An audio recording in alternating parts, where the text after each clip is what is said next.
오늘은 학개서 강의 세 번째 시간입니다. 주님의 말씀을 따라 움직이는 자, 주님의 말씀을 따라 움직이는 자라는 제목으로 함께 하나님 말씀 증거하도록 하겠습니다. 바벨론의 포로로 끌려갔던 유다 백성들이 성전을 재건하기 위해 예루살렘으로 돌아왔습니다. 그러나 그 성전 재건의 꿈은 불과 2년이 채 못되어 꺾이고 말았죠. 성전을 재건하고 하나님 나라의 회복을 이끌겠다는 원대한 꿈과 비전을 품고 돌아왔으나 예상보다 거센 반대와 핍박에 못 이겨 중단하게 된 것입니다. 그런데 오히려 이들은 성전 재건이라는 주님께서 주신 사명은 신속히 깡그리 망각한 채 현실에 떠밀려 살기에 급급한 모습들을 보여주었습니다. 아니, 영적 우선순위를 완전히 망각한 채 자신들의 그 삶과 욕구에 집착하며 자신들의 육신적 만족에 집중하는 모습, 그래서 성공적으로 뭔가를 성취해내는 모습들을 보여주는 것입니다. 그들을 향해 하나님은 하나님의 사자 학개 선지자를 보내신 것입니다. 그리고 이렇게 말씀하십니다. 7절 말씀을 보시면 만군의 여호와가 말하노니 너희는 자기의 행위를 살필지니라. 너희 자기의 행위를 살필지니라. 성전 재건을 위해서 적극적으로 나서지 않고 도리어 인간적인 육신적인 변명들만 늘어놓는 그들을 향해 하나님은 책망의 말씀을 하시는 겁니다. 그런데 성도 여러분, 여기서 우리가 기억해야 될 것은 하나님의 책망은 그저 네가 옳으냐 내가 옳으냐 이런 잘잘못을 따지고자 하는 것이 아니라는 사실입니다. 사실 지금 이런 그 언급 자체가 원천적으로 성립이 불가능한 것인데 왜 그렇습니까? 하나님은 우리의 구주이시기 때문에 그렇습니다. 하나님은 우리의 주인이십니다. 그런 하나님께서 우리에게 책망의 말씀을 하신다면 우리는 그걸 무조건 아멘으로 받아야죠. 그런데 이 포스트 모더니즘 사상이 편만하게 깔려서 왜요? 라고 물어보는 것이 어떤 그 지적인 행위라는 착각들을 갖고 있어요. 자기의 권리를 찾는 거라고 착각하고 있습니다. 아니에요. 하나님 앞에서는 왜요는 없습니다. 하나님께서 이렇게 책망의 말씀을 하시는 건 그러나 문책하는 것에 목적이 있는 것이 아니라는 겁니다. 여기서 기독교의 어떤 기독교적인 신앙의 행태가 나오게 되는데 하나님은요, 넌 왜 그렇게 잘못하니라고 책임을 물으려고 문책하려고 우리에게 책망하시는 것이 아니라 반성을 촉구하여서 원래의 자리, 생명의 자리로 되돌려 놓으려고 하시는 것이라는 겁니다.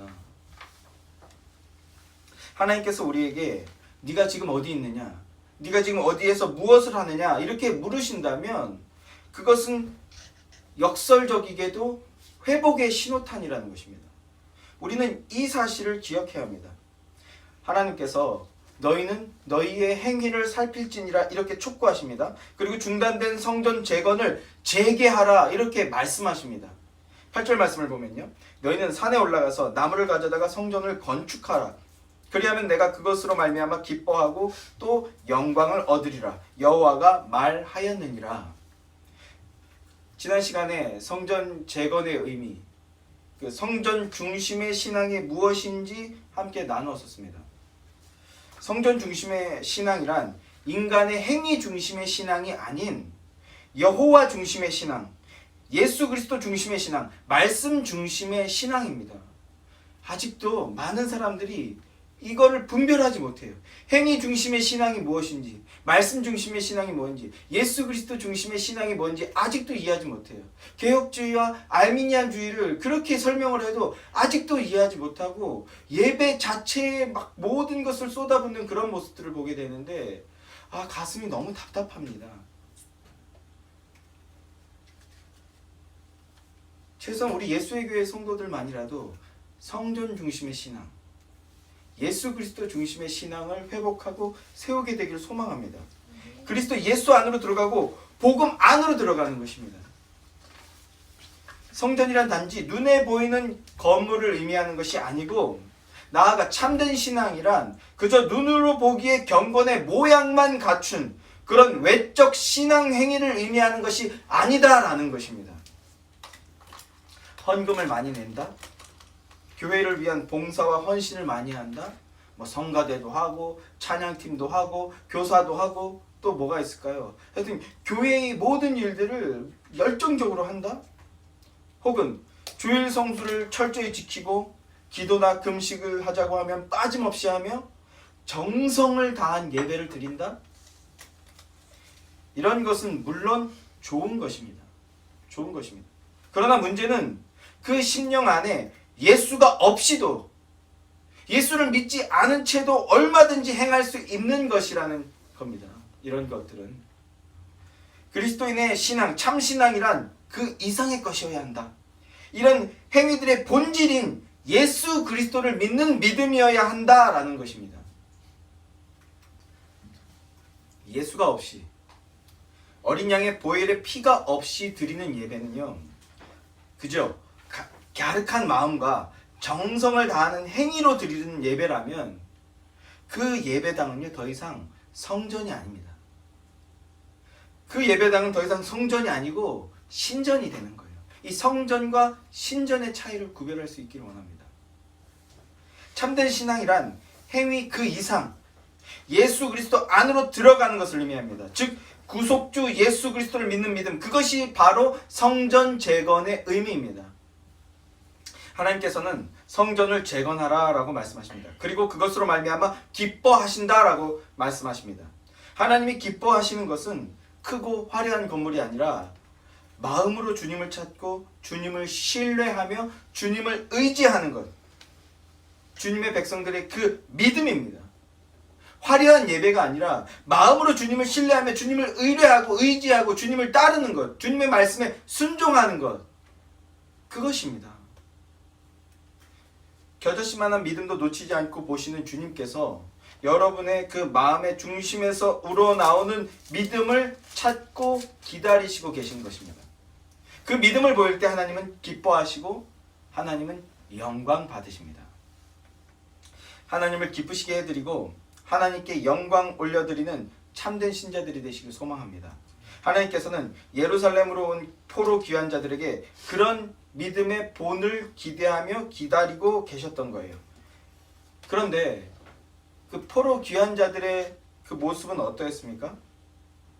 성전 재건을 포기한 채 모든 것을 방치해버린 그런 상태였습니다. 본문 9절 말씀, 너희가 많은 것을 바랐으나 도리어 적었고 너희가 그것을 집으로 가져갔으나 내가 부러워버렸느니라. 나 만군의 여호와가 말합니다. 이것이 무슨 까닭이냐? 내 집은 황폐하였을 때 너희는 각각 자기의 집을 짓기 위하여 빨랐음이라. 이렇게 말씀합니다. 내 집은 황폐하였다, 방치되었다라는 것입니다. 이어지는 말씀을 보면요, 그러므로 너희로 말미암아 하늘은 이슬을 그쳤고 땅은 산물을 그쳤으며 내가 이 땅과 산과 곡물과 새 포도주와 기름과 땅의 모든 소산과 사람과 가축과 손으로 수고하는 모든 일에 한제 가뭄을 들게 하였느니라. 황폐하고 적막한 모든 것이 엉망진창이 되어버린, 망가져버린, 방치되어버린 그런 상황이 되었다는 것입니다. 왜 이렇게 되었습니까? 성전 재건이 난관에 부딪히자 중단해버린 것입니다. 난관에 부딪히자 중단해버렸다고요. 성전 재건이 중단된 귀한 공동체의 이 모습을 통해서 우리는 신자의 육적 본성과 동시에 영적 본성의 양면을 볼 수가 있는데, 이것을 두 가지로 나누어서 살펴보면, 첫째는 현실에 빠르게 적응하고 반응하는 육적 본성입니다. 9절 말씀 하반절 말씀을 보면요, 내 집은 황폐하였을 때 너희는 각각 자기의 집을 짓기 위하여 빨랐습니다. 내 집은 황폐한데 너희는 너희 집을 짓기 위해서는 빨랐다, 이렇게 말씀하고 있습니다. 주님께서 반문하시는 거예요. 성전 건축은 쉽게 포기하고 그래서 황폐하게 방치해둔 상태면서 어떻게 자기의 집들은 그렇게 신속하게 고급스럽게 잘 꾸며놓고 편안하게 사냐? 그게 옳으냐? 그게 좋으냐? 이렇게 반문하고 계신다고요. 우리는 모두 나는 은혜로 삽니다, 나는 하나님 말씀만 붙들고 살고 오직 기도하며 살겠습니다. 이렇게 우리는 쉽게 잘 고백합니다. 그러나 큰 파도 같은 현실이 나를 향해 덮쳐오면요, 언제 그랬냐는 듯이 너무나 쉽게 웅크리고 주저앉아 버리고 마는 게 우리의 인간적인 본성이라는 겁니다. 덮쳐오는 파도 앞에 애써 버텨보려고만 해도 그건 속된 말로 양반입니다. 아직 일지도 않은, 아니 올 기미도 없는 쓰나미를 염려하며 그에 대비하기 위해 모든 정신과 마음을 그 육신적인 일에 집중하며 거기에 안간힘을 쓰면서 하는 게 바로 우리의 본성이라는 겁니다. 여기서 중요한 건요, 하나님도 아시는 사실, 인간은 그런 존재라는 사실입니다. 우리는 이것을 인정해야 합니다. 예루살렘의 포로 기환자들은 그런 인간의 연약한 본성적인 모습을 너무나 선명하게 잘 드러내 보여주고 있는 겁니다.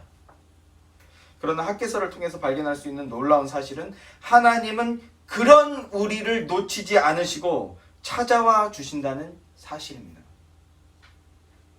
우리는 쉽게 하나님을 잊어버린 채 망각하며 살아가지만, 그러나 하나님은 우리를 절대 놓치지 않으시고 포기하지 않으시고 잊지 않으신다는 사실입니다. 포로 귀환자들을 향해 학개 선지자를 보낸 것이 바로 그 증거입니다. 나아가 예수 그리스도를 보내주신 것이 바로 결정적인 증거입니다. 그리고 뿐만 아니라 오순절 마가의 다락방에 보혜사 성령 하나님을 약속대로 보내주신 것이 바로 그 증거입니다. 하나님은요, 절대 우리를 포기하지 않아요. 하나님은 하나님의 택자들을 절대 잊어버리지 않으십니다. 기다리실 뿐입니다. 하나님은 우리를 놓치지 않으시고 포기하지 않으십니다. 이것이 우리에게 소망이며 새 힘을 갖게 하는 근거인 겁니다. 하나님은 절대로 우리를, 나를 포기하지 않으신다는 그 사실에 확신을 가지고 믿음으로 사시는 여러분들이 되기를 소망합니다. 예수 그리스도는 우리를 사랑하신다는 그 과거이자 현재이자 미래, 이 시공간을 관통하고 뛰어넘어버리는 그 진리에 확신을 가지시고 믿음으로 사시는 여러분들이 되시기를 주님의 이름으로 간절히 기원하고 소망합니다.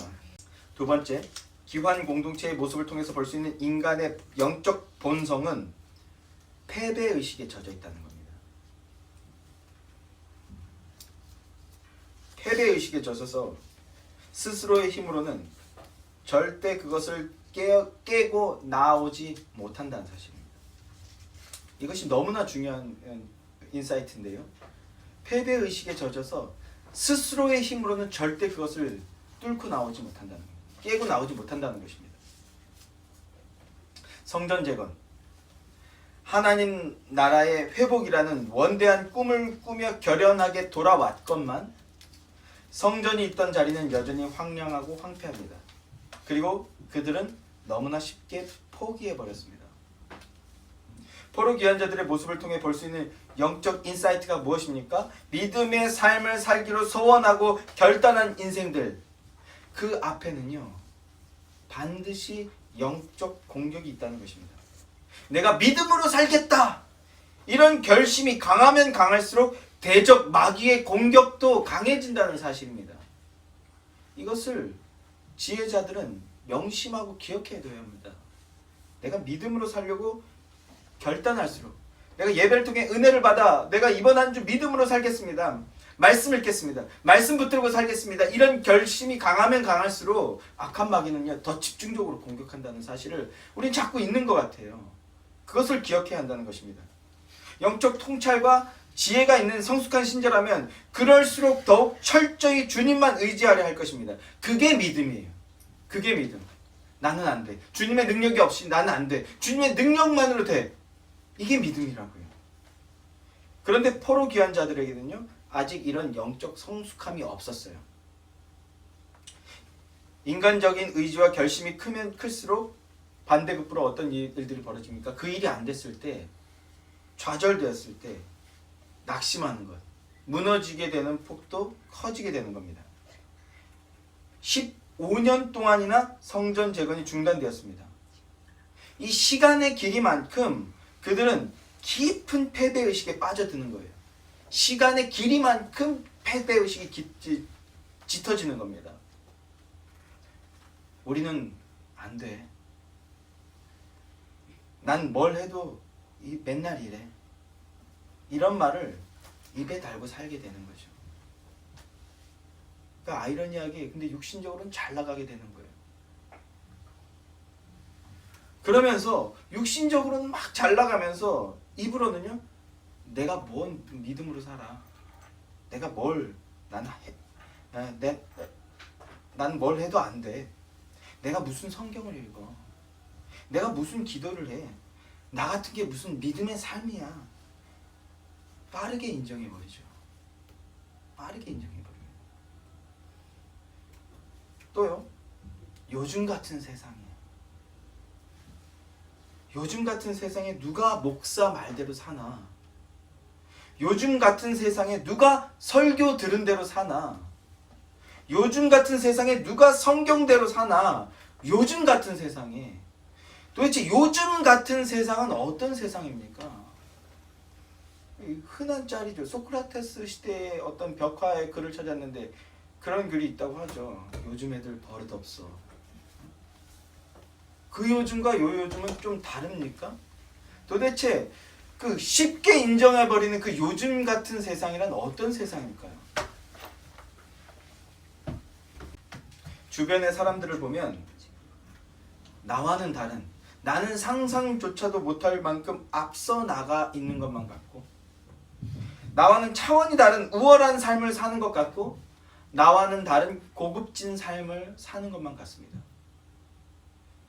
그리고 안전이 확보된, 그래서 행복한 삶을 살고 있는 것만 같이 보입니다. 그런데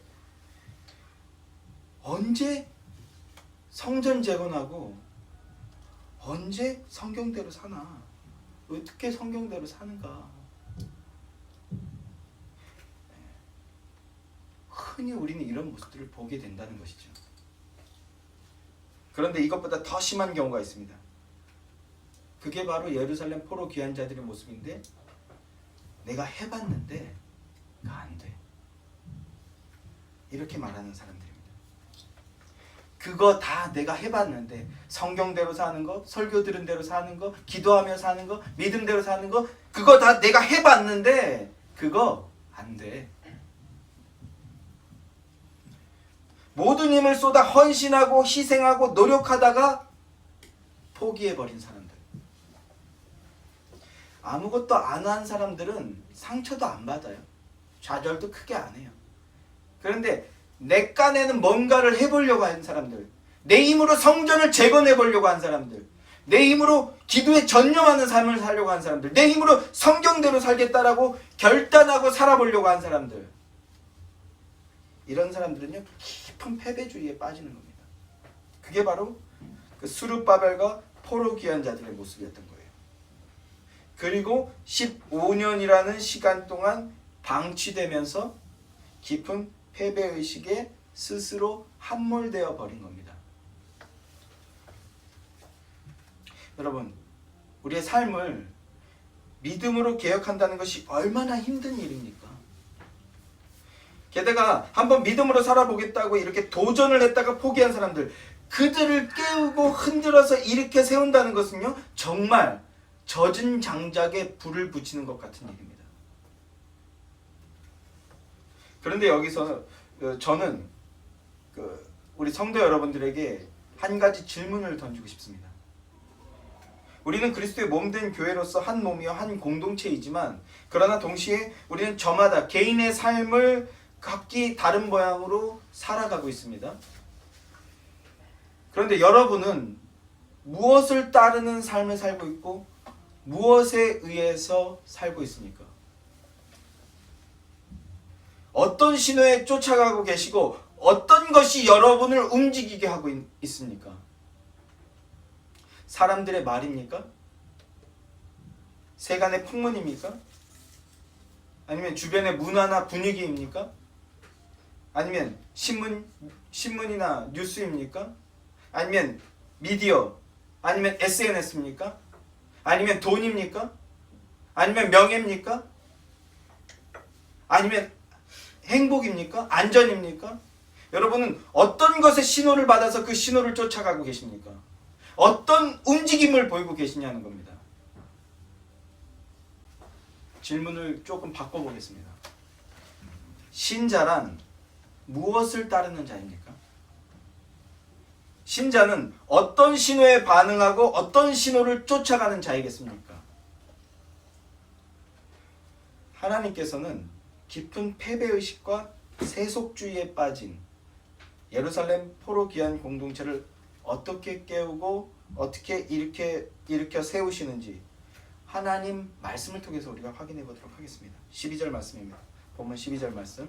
스알디엘의 아들 스룹바벨과 여호사닥의 아들 대제사장 여호수아와 남은 모든 백성이 그들의 하나님 여호와의 목소리와 선지자 학개의 말을 들었으니 이는 그들의 하나님 여호와께서 그를 보내셨습니다. 백성이 다 여호와를 경외하며 이렇게 말씀하고 있습니다. 하나님은 패배의식에 빠져 주저앉아 있는 스룹바벨과 여호수아와 남은 자들 포로 귀한 자들에게 학개 선지자를 보내셨다라고 말씀합니다.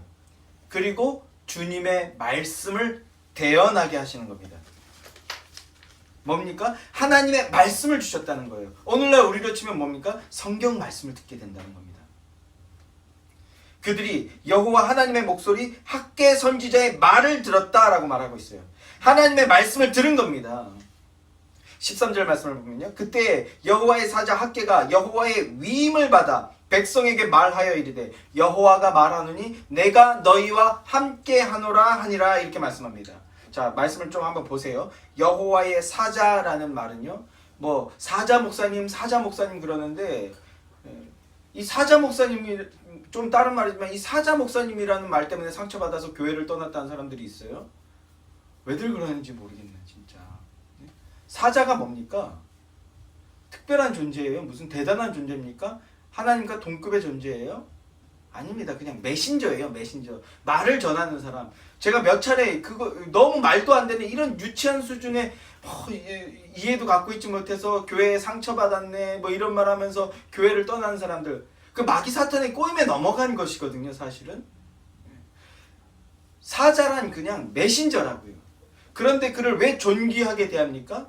그 존재가 존귀한 존재여서가 아니라 그가 가지고 온 메시지, 그 메시지를 준 존재가 너무나 존귀하기 때문에 그 메시지에 대한 존경으로서 그 메신저를 존중하는 것이지, 그 메신저 목사 자체에 무슨 권위가 있고 목사가 무슨 신적인 존재여서가 아니라는 겁니다. 이걸 구별할 수 있어야 되는데 이걸 구별을 못해요 아직도. 자, 다시 돌아와서 여호와 사자라는 건 메신저예요. 뭘 보는 겁니까? 하나님을 보는 겁니다. 그를 통해서. 학개는 말 그대로 왕의 메시지를 전달하는 그런 존재인 거예요. 왕이신 하나님의 메시지. 그의 말을 듣는다는 것은 왕의 말을 경청하겠다는 것이고, 지금 15년 동안이나 주저앉아 있던 이들이 고개를 들고 왕의 얼굴을 쳐다보며 그의 말을 경청하고 있다는 겁니다. 뭡니까? 회복의 시작입니다. 이게 바로. 또 여호와의 위임이라는 그 위임을 받았다라는 말이 나오는데요. 이 위임이라는 단어는요, 히브리어로 말구트라는 단어입니다. 말구트. 이 말구트라는 단어를 다른 데서는요, 통치 또는 왕국이라고 번역합니다. 왕국. 통치하다, 왕국 이렇게 번역합니다. 하나님의 나라가 뭐라고요? 하나님의 통치와 다스림이죠. 예. 그러니까 메신저를 통해서 하나님의 말씀을 듣고 말씀을 들음으로써 여호와의 다스림에 순종하겠다, 복종하겠다, 이런 태도가 지금 나타나지게 되고 있다는 거예요. 15년 동안 성전 건축을 중단한 채 방치된 삶을 살던 자들, 깊은 패배의식에 젖어있던 이 자들이 돌같이 굳은 생각과 마음을 깨고 그 마음을 고쳐먹기 시작했다는 겁니다. 어떻게요? 주님의 말씀을 듣는 것을 통해서. 무엇이 그들을 움직이게 했는가? 하나님의 말씀이 그들을 움직이게 한 것입니다. 신자란 하나님의 말씀을 따라 움직이는 존재가 바로 신자라는 것입니다. 성도란 주님의 말씀을 듣고 주님의 말씀을 쫓아 행하는 자들이 바로 성도요 그리스도인이라는 것입니다. 아멘이십니까? 자, 그런데 이 깊은 패배의식에 젖어있던 이 포로 귀환자들, 예루살렘 공동체를 깨우고 일으킨 말씀이 어떤 말씀인가? 이것이 너무나 중요합니다. 사실은 학계에서 강의를 시작하게 된 이유도 이 구절 때문이에요. 이 구절을 제가 은혜 받았고, 우연찮게 이 구절을 보다가 제가 다시 은혜 받았고, 이 구절이야말로 성도인 우리들에게 필요한 말씀이라고 생각해서 이걸 나눠야 되겠다. 재밌는 것은요, 이 구절 하나 때문에 너무나 유명하고 흔하다? 익숙한 구절이지만 이 구절에 제가 다시 마음이 쳐졌어요. 마음이 또 하나가 깨어져 나갔어요. 그래서 학개서를 붙들고 이제 본격적으로 파고 있는데 모든 구절들이 다 저를 향해 있는 말씀인 거예요.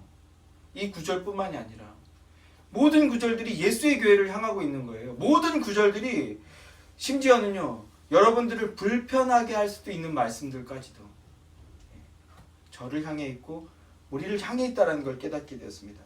자, 그러면 제가 어떤 말씀에 은혜를 받고 다시 깨어났는가? 바로 이 말씀입니다. 내가 너희와 함께 하노라. 내가 너희와 함께 하노라. 학개 선지자를 통해서 패배의식에 젖어 주저앉아 버렸던 백성들에게 주신 하나님의 말씀, 하나님의 음성이 무엇이었는가? 내가 너희와 함께 하겠다. 임마누엘이죠. 임마누엘의 하나님. 성경 66권 전체가 우리에게 주고 있는 복음 메시지 중에서 최고의 복음이 무엇입니까? 하나님께서 우리와 함께 하신다. 이 복음으로 은혜를 누리길 소망합니다. 하나님께서는요, 저와 여러분과 함께 해주십니다. 여호와라고 하죠. 이 야훼라는 말은요, 있다라는 뜻입니다. 있다. 나는 과거에도 현재로 있고 현재에도 현재로 있으며 미래에도 현재로 있다. 시공간을 초월하셨을 뿐만 아니라 이 시간을 주장하는 분이시기 때문에 가능한 것이죠. 그분이 현재, 과거에도 현재로 있고 현재에도 현재로 있으며 미래에도 현재로 있다라는 겁니다. 있다. 이게 야훼의 말의 뜻입니다. 또 예수님의 다른 이름인 뭐죠? 제가 그래서 뭐 어디 가서 저랑 종씨라고 이렇게 얘기했더니 재밌다고 막 배를 붙들고 웃으시더라고요. 예수님의 이름이 다른 이름이 저와 종씨예요. 뭐죠? 예, 임마누엘이에요. 아, 또 이게 또 재밌어 하시니까 흐뭇해지는데, 참 성씨도 좋은 성씨도 우리가 할렐루야지 이것만. 예수님의 다른 이름이 뭡니까? 임마누엘이죠. 임마누엘. 뭐예요? 하나님이 너희와 함께 하신다. 함께 있다. 성막을 뜻하는 단어는 뭡니까? 쉐카이나라고 하죠. 쉐카이나. 이 쉐카이나라는 단어의 뜻은요, 없는 곳이 없다라는 겁니다. 뭐예요? 모든 곳에 있다라는 겁니다. 성막 자체가 가진 그 보여주는 특수성이요, 이스라엘 출애굽한 이스라엘 백성들을 쫓아다니는 거예요. 그들과 함께 있는 겁니다. 성막 자체가 성막이 보여주는 메시지 자체가 너희들이 가는 곳에 내가 맨 앞에 있다. 너희들이 길을 못 찾아서 헤매고 있을 때 내가 선봉에 서서 끌고 가고, 대적마귀가 너희들을 칠 때 내가 후방에 서서 막아준다. 어디를 가든지 너희와 함께 있다라는 걸 온 몸을 통해서 보여주고 있는 게 바로 쉐카이나예요. 성막입니다. 그러니까 뭡니까? 있다. 너희와 함께 있다라는 걸 성경 66권 전체가 복음으로 우리에게 던져주고 있었던 겁니다. 이 말씀이 오늘 또다시 새롭게 여러분들의 심령 안에 임재하게 되길 원합니다. 내가 너희와 함께 있다. 함께 하겠다. 하나님은 언제나 늘 여러분과 함께 하기를 원하고 계신다는 사실을 성경 66권 전체가 끊임없이 다양한 모습으로 말씀해주고 계신 거예요. 여러분이 잘 나가고 있을 때든 잘 나가지 못할 때든, 여러분이 어떤 걸 해도 잘 될 때든 아니면 뭘 해도 안 될 때든, 여러분이 건강할 때든 건강하지 못할 때든 주님은 여러분과 함께 하기를 원하고 계시고 함께 하는 것을 기뻐하십니다. 우리가 주님의 말씀을 열심히 순종하며 붙쫓을 때든 순종하지 않고 외면하고 주저앉아 신음만 하고 있을 때든 언제든 우리 주님은 한결같이 우리와 함께 하기를 원하고 계시며 함께 하고 계십니다. 그래서 제가 저 개인적인 어떤 회심의 그 체험을 간증할 때 말씀드렸잖아요. 예. 25살 때 제가 그 바로 직전까지도 마치 그 누구죠? 나아만 장군처럼 그 요단강에 들어가기 직전에 나아만처럼 그 주님의 이름을 다시 한번 그 방황하다가 주님의 이름을 부르기 바로 직전까지도 저는 분노심이었다고요. 그래, 오늘 오랜만에 한번 따져보자. 네. 오늘 다시 한번 따져보자. 당신이 살아서 역사하신다면 왜 이따위로 하는지 한번 따져보자. 이 마음이었다고요, 제가. 그런데 주여, 아버지, 하나님 이름을 부르자마자 와르르 내 안에 있던 그 모든 견고한 돌 같던 그 내 아집이 와르르 무너지면서 제 입에서 처음 나온 말이 뭐였다고요? 죄송합니다. 잘못했습니다.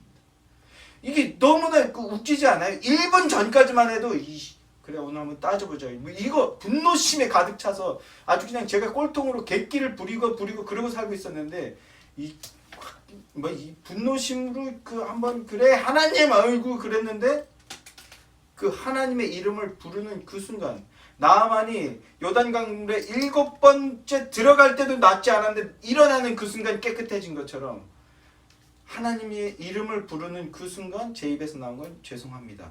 잘못했습니다. 그러면서 그 기도 내내 내 안에 들은 그 마음이 무엇이었냐 하면 하나님께서는 내 인생 25년 동안 동일하게 한결같이 그 거룩한 은혜의 손을 내밀고 계셨는데 내 손을 잡아라. 이걸 잡아야 네가 그 방황과 신음과 고통에서 벗어날 수 있어 라고 한결같이 그 손을 내밀어 주고 계셨는데 나는 그 손을 외면했다는 거예요. 아니요, 그 손 말고 내가 원하는 손 주세요. 내가 원하는 복 주세요. 내가 원하는 응답 주세요 라면서 그 생명의 손 말고 그 썩어가는 동아줄 같은 그걸 자꾸 내놓으라고 하고 있었다라는 걸 깨닫게 되었다라는 겁니다. 여기서 핵심은요. 그러나 하나님은 25년 동안 단 한 번도 그 손을 거두지 않고 내게 내밀고 계셨구나. 내가 그 손만 잡았으면 훨씬 더 일찍 회복하여 참 평안 가운데에서 인생을 회복할 수 있었겠구나. 근데 왜 못 잡았죠? 내 아집과 내 고집과 내 의 때문에 못 잡았던 거예요. 하나님은 그 의가 무너질 때까지 기다리셨던 겁니다. 예루살렘 포로 귀환 공동체는요. 그 시간이 15년이었던 것 같아요. 하나님은 우리가 잘나든 못나든 하나님을 열심히 믿든 그렇지 못하든 한결같이 사랑해 주시고 한결같이 은혜를 주시기를 원하고 계시고 함께 하시기를 원하고 계신다는 겁니다.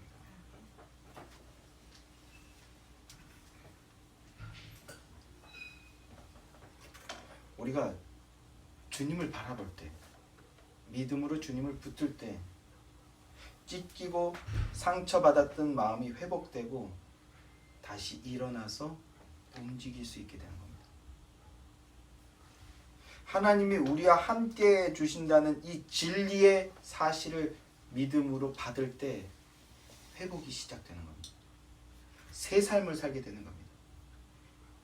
기독교 신앙은요, 제가 끊임없이 강조하고 있는 것 중에 하나가 허황된 게 아니에요.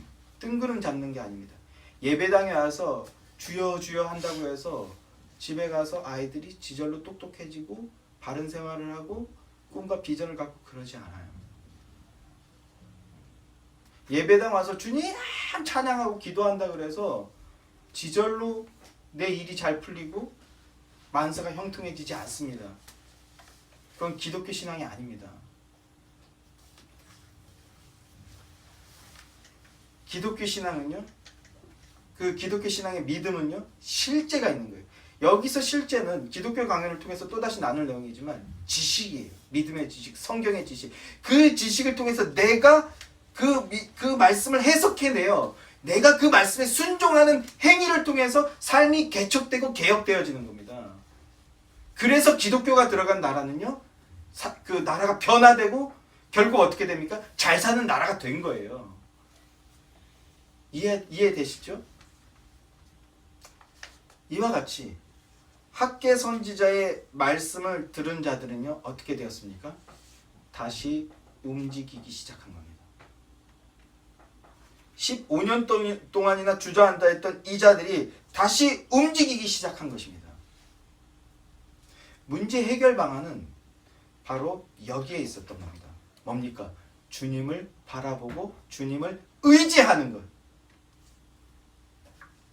나와 함께 해주시는 분, 전능하신 분, 우리 하나님을 믿고 붙들고 따르는 것, 이것이 복음의 원리요 신자의 능력의 근원입니다. 주변에 끊임없이 문제가 터지는 교회들이 있죠. 문제가 터진다는 거는 문제가 있다는 거고요. 문제가 있다는 건 교회가 문제의 교회라는 거예요. 무슨 말장난 같은데, 가지 많은 나무에 바람 잘 날 없다고, 인원이 많아서 그 수에 비례해서 이것저것 문제가 발생하는 그런 것들일 수도 있겠죠. 그래서 우리가 믿음으로 극복해야 되는, 그리고 그리스도의 공동체로서 사랑으로서 함께 지혜롭게 극복해 나가야 되는 일들도 있겠으나, 그러나 교회에 끊임없이 비상식적인 문제들이 터진다는 것은 그래서 세상보다 더 추한 문제들이 발생하고 세상적인 순리와 상식보다도 더 못한 일들이 나타나는 이런 경우들은요, 그 원인이 무엇입니까? 복음이 없다라는 거예요. 예수가 없다라는 겁니다. 교회에 복음이 없고 예수가 없으면요, 뭡니까? 교회가 아니에요. 아무리 대단한 교회당을 갖고 있고, 아무리 대단한 조직을 갖추고 있고, 아무리 화려한 예배를 드리고 있어도요, 그건 교회 아닙니다. 그건 교회가 아니에요. 그게 바로 멸망 직전의 유다였어요.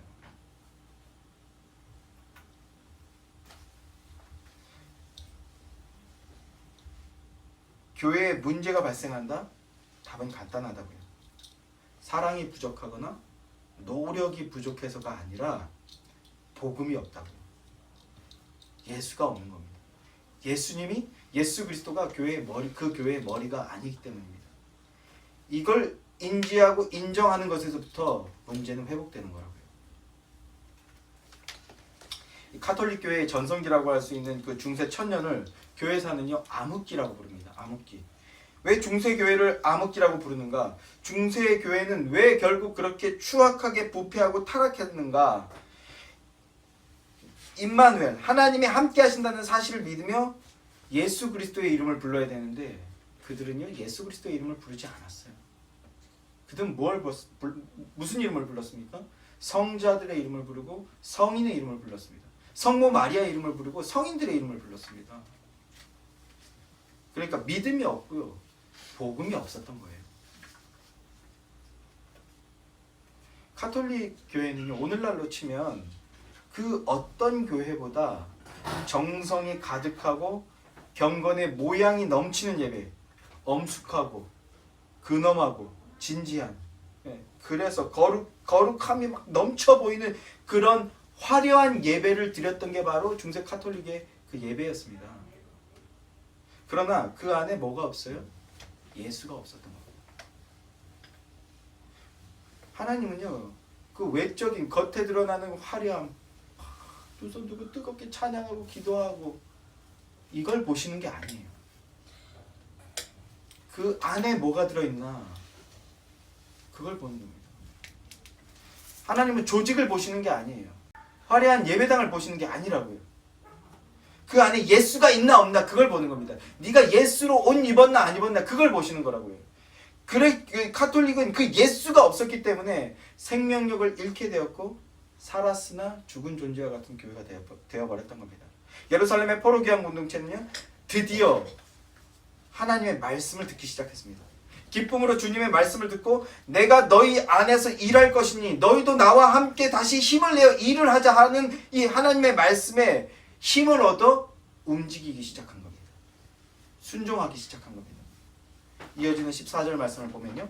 여호와께서 스알디엘의 아들 유다 총독 스룹바벨의 마음과 여호사닥의 아들 대제사장 여호수아의 마음과 남은 모든 백성의 마음을 감동시키심에 그들이 와서 만군의 여호와 그들의 하나님의 전 공사를 하였으니 마음을 감동시키심에 마음에 감동이 일어나서요. 예, 우리가 이걸 수납이라고 표현한다고 제가 이제 글을 올렸지 않습니까? 조명하심을 통해서 그 조명의 역사를 통해서 우리 안에 감동이 일어나는 거예요. 이게 하나님의 성령의 역사거든요. 그 마음의 감동이 일어남을 통해서 어떤 일이 벌어졌다고요? 하나님의 중단되었던 그 성전 공사를 재개하게 되었다고. 하나님은 하나님의 백성들의 마음을 감동시키십니다. 하나님에 의해 복음에 의해 감동이 일어나면 다시 살아나는 것이고 그 사람은 다시 움직이게 되는 겁니다. 행함으로 나아가게 되는 겁니다. 우리에게는요 끊임없는 이 은혜의 역사가 나타나야 됩니다. 그런데 잘 보세요. 이 성전의 표상적인 의미는요 주님의 임재예요. 성막과 성전의 의미는 주님의 임재입니다. 성전이 완성되어야 주님이 임재하시는 그런 구조입니다. 그런데 성전이 지어지지도 않았는데 하나님이 돌아와 주셨어요. 백성들이 움직이지도 않았는데 하나님께서 돌아와 주셨다고요. 하나님께서 먼저 내가 너희 안에 들어간다 라고 선언해 버려 주신 겁니다. 사랑하는 성도 여러분, 이게 하나님의 일하심의 방식, 하나님의 사랑의 방식입니다. 네가 뭘 내놔야 내가 그에 합당한 것을 준다. 기브 앤 테이크가 아니라고. 기브 앤 테이크가 아닙니다. 하나님의 사랑의 방식은요 먼저 사랑해 주는 거예요. 네가 용서를 구했어? 그럼 내가 사랑해 줄게. 이게 아니라고요. 기독교의 사랑은 그게 아니라고요. 먼저 사랑해 주는 겁니다. 먼저 찾아가 버리는 겁니다. 하나님께서 먼저 찾아와 주신 것처럼 먼저 찾아가는 겁니다. 먼저 함께 해 주시는 겁니다. 우리는 그 진리의 사실을 믿고 붙들며 따라가는 겁니다. 하나님의 말씀, 하나님의 언약을 기억하고 붙드는 믿음의 신자들이 되시길 바랍니다. 그래서 하나님이 보여주신 그 사랑의 방식을 따라가는 여러분들이 되시길 소망합니다. 좌절하거나 낙심되어 있거나 삶의 다음 단계로 나아가지 못한 채 머뭇거리고 주저앉아 있는 자들, 그 자들에게 복음을 증거해 주시기 원합니다. 뭡니까? 내가 너희와 함께 하노라. 이 주님의 약속의 말씀을 붙들고 소망을 품고 다시 일어나서 움직이시는 여러분들이 되시길 주님의 이름으로 소망합니다. 그리고 그 믿음이 있는 자들은요 어떻게 됩니까? 주저앉아 있는 자들, 신음하는 자들, 고통 가운데 있는 자들, 그래서 주님을 바라보지 못하는 자들에게 먼저 찾아가는 거예요. 원수에게 먼저 찾아가는 겁니다.